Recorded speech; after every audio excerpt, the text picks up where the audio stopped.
Now let's move on to the explanation of fourth paragraph in which there are following complex words. The first complex word is morsel, जिसका उर्दू में मतलब है लुक्मा. In English it means small piece of food.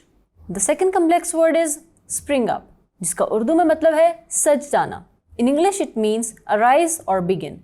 The third complex word is appetite, जिसका उर्दू में मतलब है भूख. In English it means hunger. The fourth complex word is whirl, जिसका उर्दू में मतलब है भंवर. In English it means rotation or spin.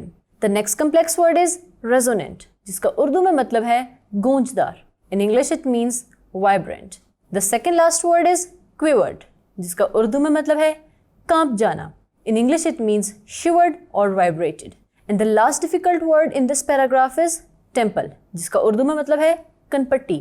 In English it means it is located on the side of the head, behind the eye, between the forehead and the ear. Now let's move on to the explanation.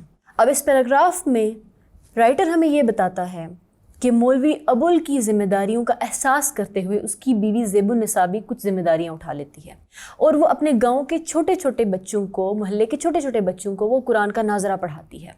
और जब वो बच्चे हर जुमेरात को रोटी लाते हैं जिस पे चीनी पड़ी होती है वो लाते हैं, तो फिर वो उनकी 2 टोकरियां बनाती है ताकि खाने के लिए उनके बाद में नवाले इस्तेमाल कर सके और उनको वो स्टोर करती है. लेकिन इसके साथ एक और भी मसला था. अब वो मसला ये था कि ज़ाहिर है पेट भरने के अलावा उन्हें अपना जिस्म ढांपने के लिए भी कपड़े चाहिए थे, लेकिन वो गरीब थे, अफोर्ड नहीं कर सकते थे. लेकिन चौधरी फतेहदाद हर साल फसल की कटाई के बाद उनके घर कुछ कपड़े भिजवाता था और जब ये काम होता तो फिर उनके घर में एक दर्जी की शॉप खुल जाती, यानी कि सिलाई कढ़ाई स्टार्ट हो जाती. और जब ये होता था तो ज़ेबुन निसा अपनी बेटियों की मदद से सबसे छोटे बच्चों के लिए छोटे छोटे पीसेस काट के कपड़े स्टिच करवाती. इसके अलावा अगर कभी चौधरी फतेहदाद उनको कोई पैसे भिजवा देता तो वो लोग उसको एक टिन बॉक्स में एक ट्रंक में डाल के स्टोर करते थे. और यहाँ पे ये पैराग्राफ ख़त्म हो जाता है. I hope you have understood this explanation very well. Thank you.